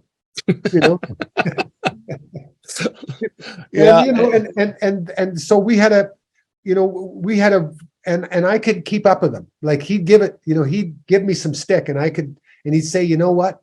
You get out there every night and you leave it all on the stage, and being the kind of guy, and that was one of the greatest compliments I ever got from him was when he would acknowledge me on that level, you give it everything you got. And when that's Jimmy Barnes saying that to me, boy, that's means something to me. Yeah. Especially, because like what a performer, what a voice. Oh my God. Yeah. Like for anybody that is listening to this and doesn't know who Jimmy Barnes is, check it out. Just go check it out. You need to seek him out. You need to seek him out, Yeah. It's like you've never heard a rock and roll voice like that in your life. Yeah. With that much intensity all the time. Yeah. Yeah. No, he's, it was all or nothing with Jimmy. I mean, you had to be committed, even if you're writing, if you're practicing. I mean, you could walk through a song, but okay, let's do it now for real. I can remember that. And I remember we'd do rehearsals for tours, and we'd rehearse usually for a couple, 3 weeks, getting ready for a tour. And Jimmy wouldn't come the first week, and he'd just say, Jeff, get them ready. Make sure they're ready when I come. And so I remember we were running through songs, and guys would be kind of dogging. I say, guys, you may think I'm being a little bit of a tyrant here, but if this is not together, first of all, Jimmy's going to kill me, then he's going to kill all you guys. Yeah. So, and I don't want that. I don't want to be dead. Right. He just expected that. He expected it to be ready. So when he walked in the room, okay, we're at game speed. Let's go. Yeah. And I mean, he's always set the bar. Jimmy Barnes sets the bar for that level. And I'd say as a friendly challenge to everybody, get over that bar. Try. What an inspiration he was. Well, and you continue to inspire. I mean, your Facebook with your music 101 stuff. I mean, you're always you've made your Facebook a place for people to go, where they're not just following your career with Streetheart and what you guys are up to. They're also going there for inspiration on a daily basis, which is pretty cool. You've developed a huge following just by being this positive influence on a world that can be so dark sometimes these days. Well, I don't ignore the darkness. I just don't choose to focus on it because there's enough people doing that. Yeah. I mean, I haven't got my head in the sand about things. I there's just choices that you can make, and I would rather. I'm not talking about unicorns and fairy dust. I'm just talking about seeking out the highest version of yourself. Right. That's we can do that we can all do that every day. Whatever that version is, there is the highest version of ourselves to be had every day. Right. I don't always find it myself. Some days I just sit in the worst version of myself all day. Well, that's probably the days you don't post. Those are the days that I don't post. Yeah. Instead of posting something dark because you feel dark, you just choose to ignore it. People don't make it a public thing. No. It's something that I have to work out.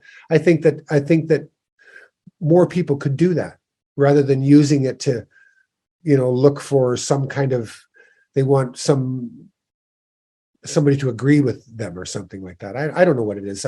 We all have choices. That's just my choice. That's what I choose. If I'm having a tough go, I usually don't, I don't think that's where I'm going to go to get advice. I'll call people personally, or, I have a good support system at home here too. So right. Yeah. I don't have many. Renata's a great girl. She's an incredible human being. Unbelievable. Great. I couldn't be happier for you. I mean, she's marvelous. I knew it from the first moment I met her. Yeah. I'm honored to be in her life. She's just her, she's got an incredible brain. She's got a beautiful heart. Yeah. She's got a wicked sense of humor and a work ethic. A beautiful laugh. Yeah. And it's like, she encourages you to be your best self all the time. I mean, yes, we've had heart to hearts about it. And, I'm just, I'm incredibly happy. I mean, it brings tears to my eyes to see you this happy. Oh, Mickey, thank you. It really does. Well, we all deserve happiness in our lives, and sometimes we just have to be open to it. I think she helped me to be open to it, because I think initially I was kind of she laughed. She said, "You're kind of like Shrek. Go away, leave me alone. Leave me alone. I'm happy." But here we are, and it's great. Yeah. Well, I think in a way she uses a bit of my playbook. I think one of the reasons that kept you and I so close is I knew when to leave you alone. Mm-hmm. I know there's certain times of the day that you need to do your thing. And she's known that too, which is where she's not in your face about it. She goes, okay. That's Jeff's time. I'll let Jeff have his time, and then I'll get a better Jeff later. When Jeff not a better Jeff, but a Jeff that feels like he's done what he needs to do. Yeah. Well, and we talk about that a lot, and I do. I think we all have to kind of honor that we all need some time to work on the things that we do. And Mick, as writers, artists, people come in the house and go, Jesus, it's really quiet in here. And I go, not in my head. My head is going crazy. There's a song going on there. We need silence to write. Yeah. You can't write when there's chaos and noise going on. If I mean, life can be, can have its joyful cacophony, I guess. But if we're going to be a writer, you need silence to let the music, to be able to hear the music, to be, or be able to hear the words that you need to write. You need that. So Mick, you're right. I mean, I think that's been a good part of our friendship, is that that we know when to sort of go, okay, you need your space, and Renaud has been very much like that. So yeah. I think that's I'm incredibly grateful for that. Yeah. Well, that's that's been some of the failures in relationships in the past, is just not allowing you to be you. Yeah. Well, and sometimes we give up too. I mean, we can't just point the finger at the other person. It's what we ask for and how we ask for it. In a way that's constructive, that's respectful. And it's taken me a lifetime to learn how to do these things. Still learning. Well, yeah. Well, that's what it's all about. I want to, let's see. No, we should actually, we have to carry on. I better not. Okay, so now, because there's just so much to tell. So now the Jimmy Barnes thing is over now after 10 years or 11 years. Mm-hmm. You come back to Vancouver, you start working on jingles and doing the sort of jingle market stuff. You and I did some more stuff together. Yeah. I played with Hat Trick. Bernie and me and you got back together again. By that time, I'd been using the Paradox name with other guys. Yeah. So you guys wanted to play together again, but we couldn't call it Paradox unless we played in Alberta. Yeah. And so we had to call it Hat Trick, and that lasted for a while. And then there's a period between Hat Trick and when you joined Streetheart that I'm sort of wondering what you were up to at that time, aside from doing your jingles. Yeah. I mean, I had I got into I had some personal stuff that I had to sort of work through. I got myself into sort of a few, just, a relationship that didn't exactly work out, and I had to work through that. And you know how life can get to be tough sometimes, and you lose some time. Oh, I know. One of the things, you became the musical director of a Disney show. Yeah, I did. Yeah, so that's the thing. That's the piece I was missing, because yes, you had bridged into like television work and all that stuff too. Yeah. Okay. Yeah, and I did that, and then I just, like I say, I had a few life issues to sort of work through, and which and because I guess the universe wasn't finished with teaching me a few things. Right. But I did learn some things along the way, and I think I came out of that. It came at a price, but I think that I got some very, very valuable lessons from that particular time. So then I kind of resurfaced at the end of 2003 professionally, when Kenny Shields asked me if I wanted to come back and start doing some shows with Streetheart again. And I take full credit. Yes. Because I was playing. You can tell the folks about that. Yeah, I was with Randy Bachman. And we were on the show. Troopers on the show. Loverboy was on the show, and Streetheart was on the show, and Glass Tiger. Was that Bay Roberts, Mick? Was that Bay Roberts, Newfoundland? It was Bay Roberts, yeah. And I remember going back, and I remember watching Kenny with the band. I was going, well, this is great, but man, they could sure use Jeff up there, I mean, it'd be really great if Jeff was up there. So I went backstage and I said to Kenny, I said, great band, man, but you ever thought about working with Jeff? Don't talk to me about Jeff. I was going through some stuff, and he never even called me. I said, oh, you don't know that Jeff's been going through stuff? He goes, what are you talking about? I said, well, Jeff's been going through some pretty heavy trials and tribulations lately, using different words than that. But and he goes, oh, I didn't realize that. He says, I feel bad now. I said, yeah. I said, really? You should give him a call. And lo and behold, he gave you a call, and I think they played somewhere a couple of weeks later or something. You were in the audience. Yeah, they played a little music festival in Tawasin. That's what it was, Tawasin. Yeah. Right. I was going to say Richmond, but yeah. Yeah, it was Tawasin. Yeah, and we went out there, and it was and got to and kind of reconnected that way. And I think that sometimes if you don't always stay in contact, you think things are going on, and you don't realize that someone else is going through a whole bunch of stuff. I mean, I wasn't aware till I talked to Kenny after that he had gone, had surgery and had heart surgery at that time. That was right at the end of 1999, I want to say, kind of thing. But we got through all that stuff real quick, and we got on with the business of doing some good music together again. Right. Well, you certainly got some great tracks out of him in the recent years when you're doing some of those covers. It was like, oh wow. Yeah. Yeah, that was really great. good. Well, Kenny's strength was his ability to take a song and own it. Yeah, Under My Thumb, for example. Yeah. Well, Wow, that was Tin Soldier. I mean, tons of stuff. Yeah. Yeah, Here Comes the Night, same thing. I mean, Kenny could really take ownership of a song. That was his forte. As Daryl Gutal likes to say, you believe him. Like a singer, you want to believe a singer. Some singers can sing, but you don't believe them. You go, I'm not believing what you're telling me here. But some singers can just they just expose so much of their soul that you just believe what they do. And Kenny Shields, that was one of his gifts for sure. And then, of course, Streetheart is cruising really good. You guys are doing more and more shows per year. Everything's going great. The band is probably as good as it's ever been, if not better, because now you've got some years behind you and, education, I guess, for lack of a better word. Yeah. And then Kenny takes ill. Yeah. And ultimately passes away. Yeah. It's like, and now you're going, now what? Yeah. The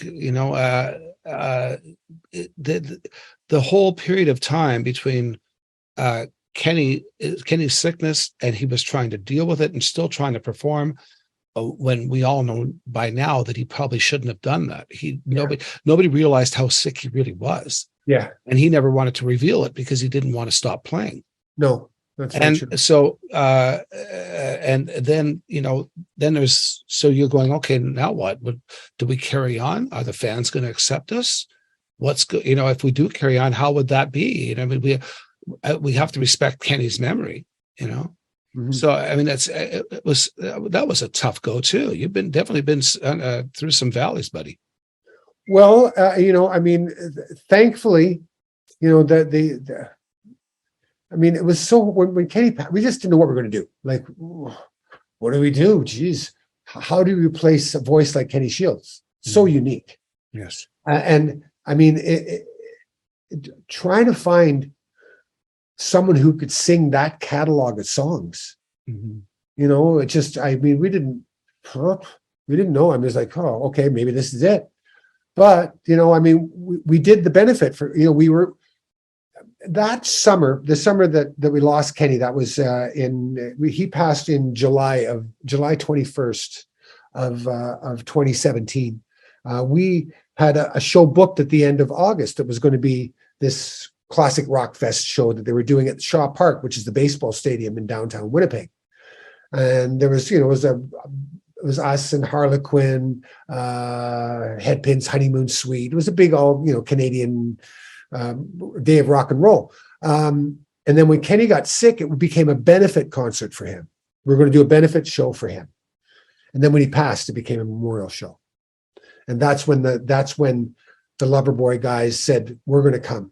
We need to be there, especially Paul and Matt with their, and of course Spider has been with Loverboy since, for 23 years now. He being part of Streetheart, of course, a founding member of Streetheart, he, along with Paul and Matt, on their own dime, came to Winnipeg to be part of that show, and so did Mike Reno and Catherine St. Germain. Right. So that was a wonderful gesture on their part to do that.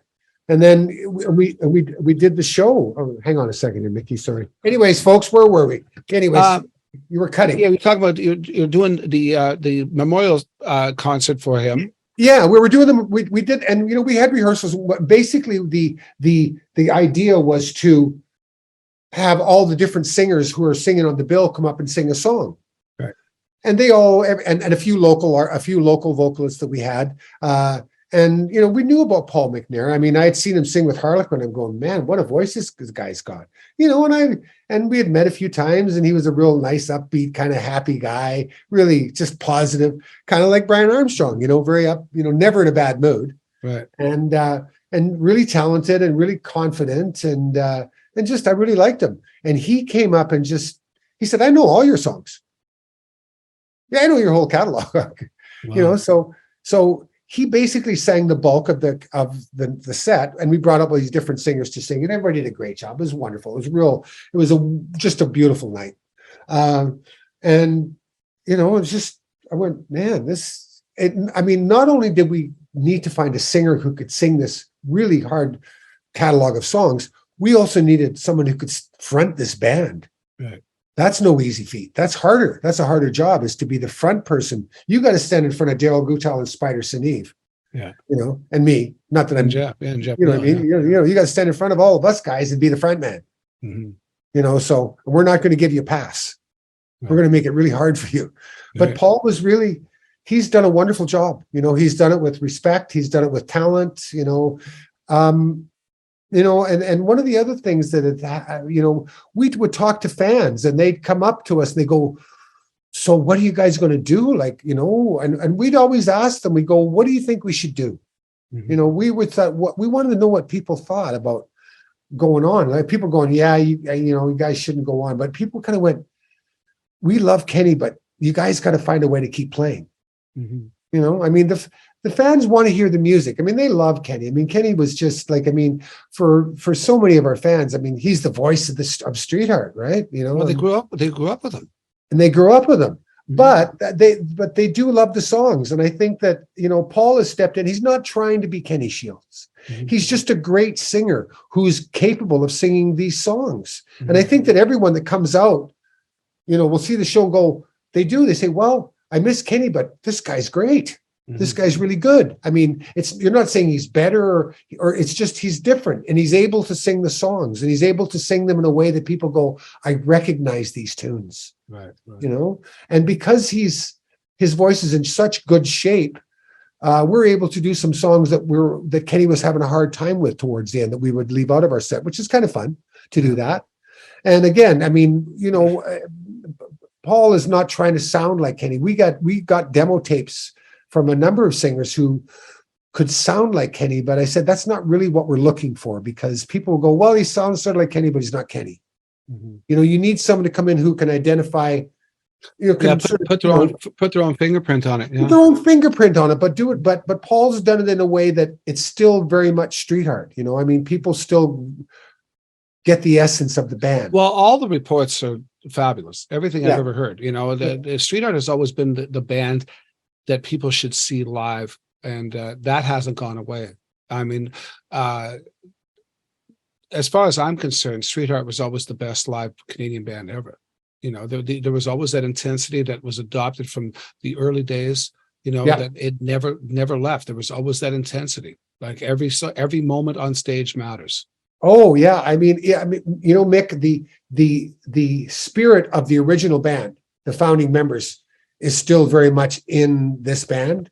I have so much respect for Paul Dean and his playing that I'm always trying to honor his parts as best as I can, and I try it. And I've learned a lot from him over the years. He's taught me. He's been quite an influence on my career. He's a very Paul Dean hasn't played very many extra bad notes ever. No.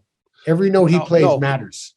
Yeah, he plays carefully and he makes the right choices. Yeah. He's got a real good bluesy sense, but he's really melodic, and he's a great rhythm player. Yes. Learning his parts really taught me a lot about playing rhythm guitar. Mm-hmm. Well, it kind of suits to what we were talking about earlier. You've always been about the groove anyway, so it sort of fits. It sort of fits your DNA, Yeah, it does. It does. Anyway, it goes on and on with Streetheart. You guys are still out. You're playing a good bunch of shows this year. Finally, after COVID, finally the COVID thing has passed, and you guys can get back to work. Yep. And making fans happy everywhere. And so, how many years is it for Streetheart now? The band was established in 1976. So that makes 47 years. This is the band's 47th year. Wow. Incredible. And this is my 42nd. So I'm the new guy. You gotta love that. Okay, pal. Well, that was fantastic. It was so funny because I actually learned stuff about you I didn't know. Wow. Okay. Which is good. That's what I wanted to do.